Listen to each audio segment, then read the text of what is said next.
Something I've been seeing with a lot of clients recently is that we can be working very hard on recovery and very dedicated, being courageous, challenging ourselves, and yet we can be subtly ruminating and doing mental compulsions without even noticing in the background, and this can build up, and then this can drive the next OCD episode. I think of this like we might be paragraphs deep into the compulsions before we notice. So if you think of like the intrusive thought is the initial sentence or image or impulse or emotion, and then the compulsion is the narrative that follows. Quite often we can have like a subtle paragraph and book being written in the background, and for recovery we have to get in there much earlier and interrupt the paragraph in the middle, earlier on, first sentence in, first word in. We need to be getting diffusion in there right away.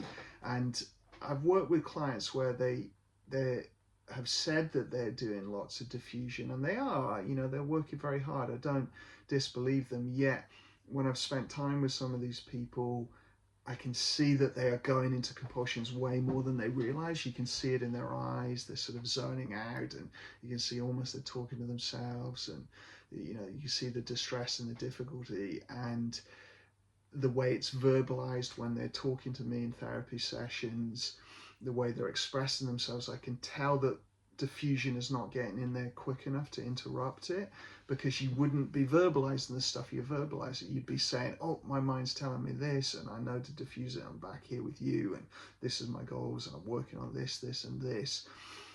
But if we're verbalizing analysis of like one argument versus another, or we're verbalizing hopelessness and why we can never recover, we're verbalizing the worry about taking the risk, about exposure, and analyzing the threat. These are all compulsions. So if that's being spoken, there's a lot of mental compulsion still going on. So I think we need to be really honest with ourselves, and you can, do the sort of thought record, time and track how much compulsions are going on for a day. I don't think you want to do that ongoingly, but you can take a day and just be really honest with yourself, with a timer or with a step, with one of those things you can click to count steps or things like that. How many times am I getting caught in this? And I think I've never worked with someone yet that really can honestly appraise that, and I couldn't have done that when I was struggling with OCD. I was automatically going paragraph deep into mental compulsions, probably multiple books deep without even realizing. And it can just be going on in the background because we all check out and go onto autopilot. We all may daydream and mind wander and get caught up with things for lots of the day. We're not really engaged and present and focused on things for a lot of the day, and that's people who aren't struggling with OCD. I mean, the studies on this, the famous study, A Wandering Mind is an unhappy mind. It said that 50 to 60% of the time we're not focused and thinking about what we're doing. We're off mind wandering about the past or the future, and it drives a lot of suffering for people. People report being much happier when their attention and their thinking is on what they're doing.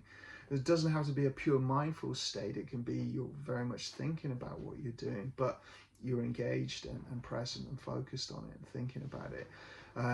And so if that's everyone, imagine if we're super ruminators that have these brains that are just writing books all the time. It is happening way more than we think. And if we're in an OCD episode, we're really struggling, chances are you're doing a lot more of this. Even if you have very physical compulsions, you might be analyzing and tracking the threat and the danger and worrying into the future and going over risk appraisal and mentally planning your compulsions. That's all mental compulsion.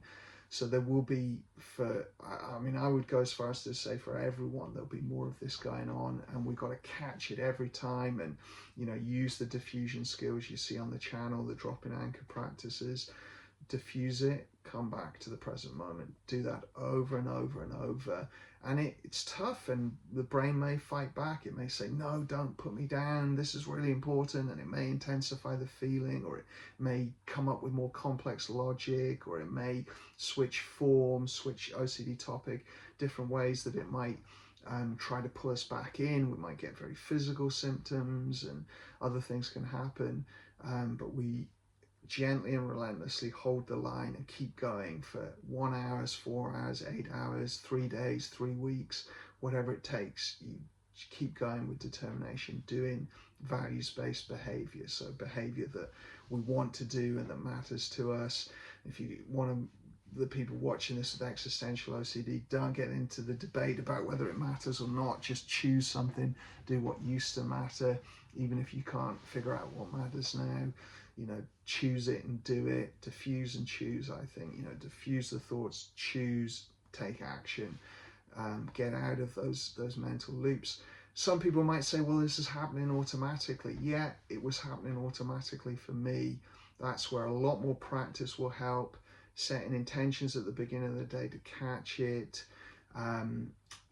mentally rehearsing challenging situations. If I can't drop it because it's automatic, at least diffuse, step back, observe it for a period of time, then look through it, engage in life, even if it's chattering away or automatically.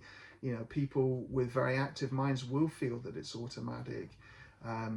People who go to bed at night and their mind's racing, ruminating, going over stuff, if you said to them, well, just drop it, they'll say, I can't just drop it, my mind's just doing this. Okay, there's some mental cognitive processes that are so automatic or so triggered that they're more like intrusive thoughts, really, that are just going and going and going. So we need to distance from that, even if it continues.